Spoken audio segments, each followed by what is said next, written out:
Hello everyone, मेरा नाम है शारिक रिजवी और आप देख रहे हैं इंग्लिश गंज। तो आज हम लोगों का टॉपिक है, अगर आपने साइंस साइड से 12th पास आउट किया है तो अब आपके पास कौन कौन से कैरियर ऑप्शंस हैं। मेरी जो पिछली वीडियो थी उसमें मैंने बताया था कि अगर आप साइंस साइड से 12th पास हैं और उसमें आपने फिजिक्स केमिस्ट्री मैथ्स लिया है तो कौन कौन से कैरियर ऑप्शंस हैं, ये सारी चीज़ें मैंने बताई थी। और आज हमको बताना है, अगर आपने बायोलॉजी के साथ 12th पास किया है यानी फिजिक्स केमिस्ट्री बायोलॉजी, तो वहां पे क्या करना है, कौन कौन से कैरियर ऑप्शन आपके पास अब हैं बायोलॉजी से 12th करने के बाद, इसी के बारे में हम लोग बात करेंगे। तो वीडियो को शुरू करने से पहले हम आपसे कहना चाहते हैं कि अगर आपने हमारी कैरियर सीरीज की पिछली 2 वीडियोस नहीं देखी हैं तो लिंक नीचे डिस्क्रिप्शन में दिया गया है, आप उसको देख लीजिए। और इसके अलावा जो है, अगर आपको ये वीडियो अच्छी लगे तो लाइक कर दीजिए, शेयर कर दीजिए और सब्सक्राइब कर दीजिए। तो आइए शुरू करते हैं कि कैसे, अगर आपके पास आपने 12th फिजिक्स केमिस्ट्री बायोलॉजी से किया है तो फिर आपके पास कौन कौन से कैरियर ऑप्शन है। तो देखिए, अगर किसी ने बायोलॉजी 12th में लिया है, दैट्स मीन कि उसका कहीं ना कहीं उसके मन में जो है डॉक्टर बनने का जो है वो ड्रीम है या फिर मेडिकल फील्ड में ही जाना है। तो देखते हैं कि कौन कौन सी कोर्सेज, कौन कौन सी डिग्रीज आप इसमें परस्यू कर सकते हैं।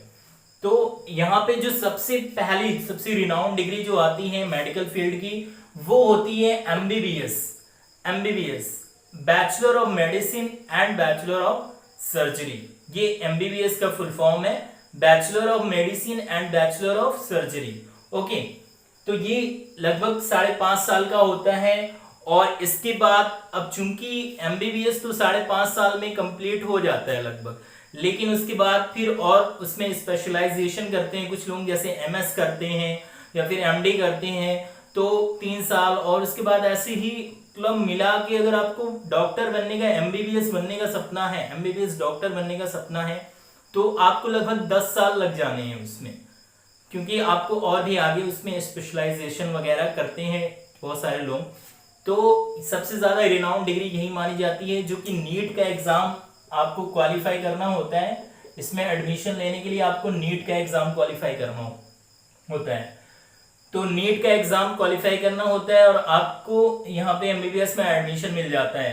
देन अगर आपका एमबीबीएस में एडमिशन नहीं मिलता है आपको, तो सेकेंड जो मोस्ट प्रेस्टिजियस डिग्री मानी जाती है मेडिकल फील्ड में, वो है बीडीएस यानी बैचलर ऑफ डेंटल सर्जरी। ये डेंटिस्ट वाले लोग होते हैं, डेंटिस्ट वाले जो डॉक्टर होते हैं डेंटल के, उन्हीं के लिए ये होता है। और ये लगभग 4 साल का होता है और इससे ज्यादा भी होता है। और इसके बाद कुछ लोग एमडीएस भी करते हैं, उसमें और ज्यादा स्पेशलाइज्ड होने के लिए एमडीएस भी किया जाता है। यानी ये बहुत ही ज्यादा रिनाउंड डिग्री है और इसके लिए भी आपको नीट की यहाँ पे आवश्यकता है, इसके लिए भी आपको नीट की आवश्यकता है। ओके, नेक्स्ट देखते हैं BMS, bachelor of Ayurvedic medicine and surgery. Ayurveda में अगर आप करना चाहते हैं, डॉक्टर बनना चाहते हैं, तो बीएमएस करना पड़ता है आपको। इसके अलावा बीएचएमएस यानी bachelor of homeopathic medicine and surgery, और बीयूएमएस बैचलर ऑफ यूनानी मेडिसिन एंड सर्जरी।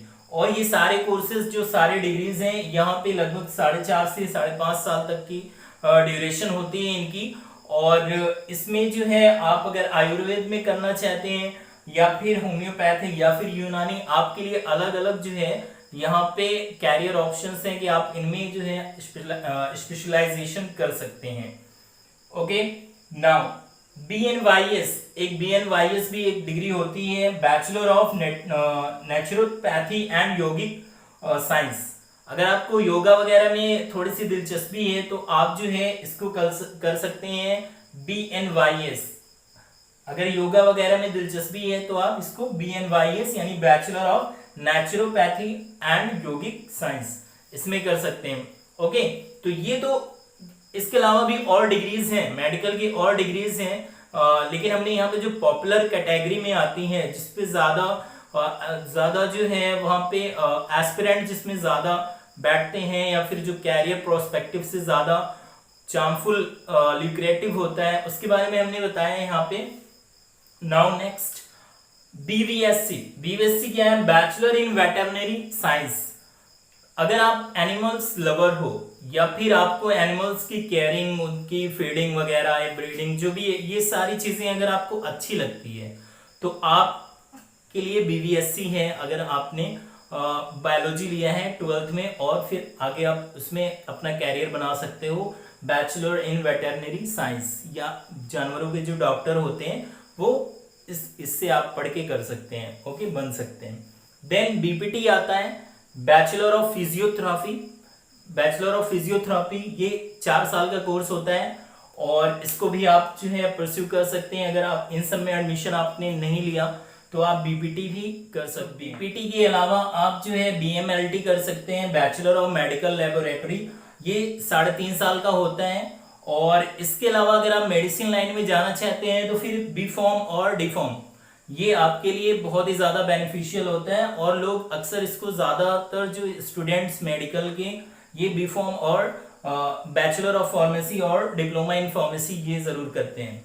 नेक्स्ट, इसके अलावा अगर आपने ये सारी चीजें नहीं की, बायोलॉजी लिया 12th में और ये सारी चीजें नहीं की, लेकिन फिर भी आप मेडिकल उसमें बीएससी वगैरह कैसे करना, बीएससी में कौन कौन से डिसिप्लिन में आपको बायोलॉजी के बेस पे आपको वहां पे एडमिशन मिल जाता है। तो बहुत सारी ब्रांचेस है, बहुत सारे डिसिप्लिन में मिल जाता है, जिसमें से कुछ है कि बायोलॉजी में आप कर सकते हैं।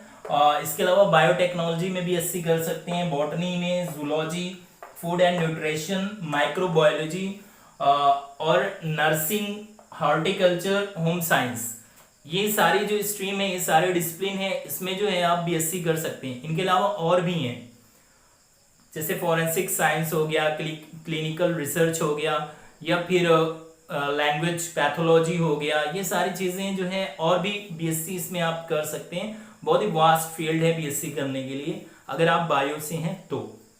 नेक्स्ट, एएनएम और जीएनएम का भी कोर्स कर सकते हैं। 2 साल का डिप्लोमा होता है, एएनएम का होता है, और जीएनएम का 3.5 ईयर का डिप्लोमा होता है। जनरल नर्सिंग मिडवाइफरी और ऑक्सिलरी नर्स मिडवाइफरी, इसका फुल फॉर्म है auxiliary nurse midwifery and general nursing midwifery. तो ये जो है 3.5 साल का होता है, ये 2 साल का होता है। इसकी एक और स्पेशलिटी है कि अगर आप पीसीएम से हो या फिर पीसीबी से हो तो दोनों तरीके से आप यहाँ पे इसके लिए एलिजिबल हो, आप ये कर सकते हो। तो ये तो बात हो गई सारी जो है मेडिकल फील्ड की, कि आप जो है इतनी सारी चीजें जो है, अगर आपने बायोलॉजी लिया है 12th में तो आप इस तरीके से इतने सारे मेडिकल से रिलेटेड जो है कोर्स, डिग्रीज वगैरह आगे आप परस्यू कर सकते हैं। इसके अलावा जैसे ही साइंस साइड का स्टूडेंट यानी मैथ्स का जैसे होता है, मैथ्स की पीसीएम से करने के बाद 12th जो आपके पास ऑप्शंस होते हैं कॉमर्स से रिलेटेड या आर्ट्स से रिलेटेड फ्यूचर में, तो वो सारे कैरियर ऑप्शन बायोलॉजी से करने वाले भी स्टूडेंट्स के लिए अवेलेबल होते हैं। जैसे कि बीए आप किसी भी डिसिप्लिन में कर सकते हैं आफ्टर 12th। अगर आपने बायोलॉजी लिया है तो उसके बाद आप बीए भी कर सकते हैं, बीकॉम कर सकते हैं, बीबीए कर सकते हैं, business bachelor of business administration, या फिर बीबीई कर सकते हैं, bachelor of business economics, mass com कर सकते हैं, मीडिया वगैरह में जा सकते हैं, होटल मैनेजमेंट कर सकते हैं। इसके अलावा फिजिकल एजुकेशन 4 साल का जो कोर्स होता है इसको कर सकते हैं। अगर आपका मूड स्विच कर रहा है कि अब लॉ की तरफ जाना है तो आप एलएलबी कर सकते हैं। इसके अलावा फाइन आर्ट्स में भी आगे कोर्स परस्यू कर सकते हैं, जैसे डांसिंग या फिर म्यूजिक में अगर आप इंटरेस्टेड हैं तो इसको भी आगे परस्यू किया जा सकता है। इसके अलावा फिल्म टेलीविजन कोर्सेज कर सकते हैं। और भी इसके अलावा जो भी है सीए सीएस जो कंपनी सेक्रेटरी और जो है चार्टर्ड अकाउंटेंसी, ये भी आप यहाँ पे कर सकते हैं। तो और जितने भी कोर्सेज हैं, यानी आप मैनेजमेंट से भी रिलेटेड सारे कोर्सेज कर सकते हैं, कॉमर्स से रिलेटेड, आर्ट्स की कोई भी डिसिप्लिन। तो साइंस साइड का स्टूडेंट होने का एक सबसे बड़ा जो बेनिफिट आपको मिलता है, या तो आप बायोलॉजी से हो या फिर आप मैथ्स से हो, उससे फर्क नहीं पड़ता। आपको किसी भी स्ट्रीम को आप ऑप्ट कर सकते हैं 12th के बाद, यानी आप आर्ट साइड वाली भी सारी फील्ड्स आपके लिए हैं, साइंस साइड वाली भी सारी फील्ड आपके लिए हैं, और इसके अलावा जो है कॉमर्स की भी सारी फील्ड आपके लिए हैं। तो इस तरीके से हमने यहाँ पे बता दिया बायोलॉजी लेने के बाद आफ्टर 12th आपके पास कौन कौन से कैरियर ऑप्शंस हैं। मैंने मैथ्स के लिए भी बताया है, अगर आपने मैथ्स वाली वीडियो नहीं देखी है तो लिंक नीचे डिस्क्रिप्शन में दिया है, वो वहां पे आप जाके देख लीजिए। इसके अलावा अगर आपको वीडियो अच्छी लगी है तो लाइक कर दीजिए, शेयर कर दीजिए और सब्सक्राइब कर दीजिए। Thank you.